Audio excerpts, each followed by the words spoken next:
नमस्कार शेतकरी बंधूंनो. हा पावणे 2 महिन्याचा तीळ झाला आहे आणि मी तुम्हाला याच्या आधीचे व्हिडिओ शेअर केले आहेत. तर इथे शेत काही फारसं तयार झालं नाही किंवा केलं नाही आपण, आणि किंचित मशागत करून थोडीशी एकदा रोटर मारून या ऊसाच्या खोडव्यामध्ये आपण तीळ फोकला आहे, एकरी 1.5 किलो याप्रमाणे. आणि आपण आता ही वाढ बघू शकता.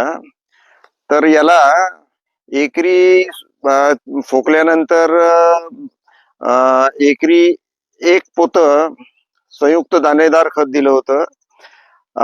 नंतर एकरी याला 10 किलो धनलक्ष्मी दाणेदार आणि एकरी 10 किलो सुपर सॉइल चार्जर दिलेलं आहे. तर बघू शकता. आणि काही दिवसापूर्वी याच्यावर एक फवारणी केली, मावा आला होता, आणि तो मावा कंट्रोल करण्यासाठी ऍक्शन पंपाला 20 मिली आणि तीळ फुलावर जस्ट येत होता. आता एक 5-6 दिवस झाले आहेत फवारणीला. बघा आपण आता याला खूप आता फुलं लागत आहेत.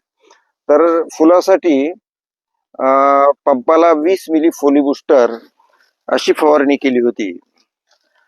तर फार काही खर्चाचं पीक नाही आहे, आणि आता असं वाटते की एक दोन पाण्यामध्ये हा तीळ आपल्याला येऊन जाईल.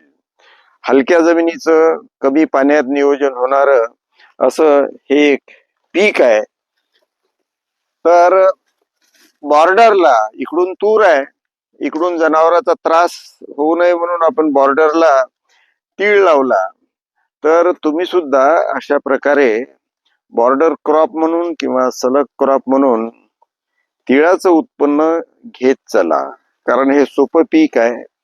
फक्त एखादं निंदण, थोडस खत आणि एखाद दुसरी फवारणी एवढ्यातच हे येऊन जाते. बंधूंनो, आमचा व्हिडिओ जर तुम्हाला आवडला तर शेअर करा, लाईक करा, कॉमेंट करा, चर्चा करा आमच्याशी, आमच्यासोबत जोडलेले राहा. धन्यवाद.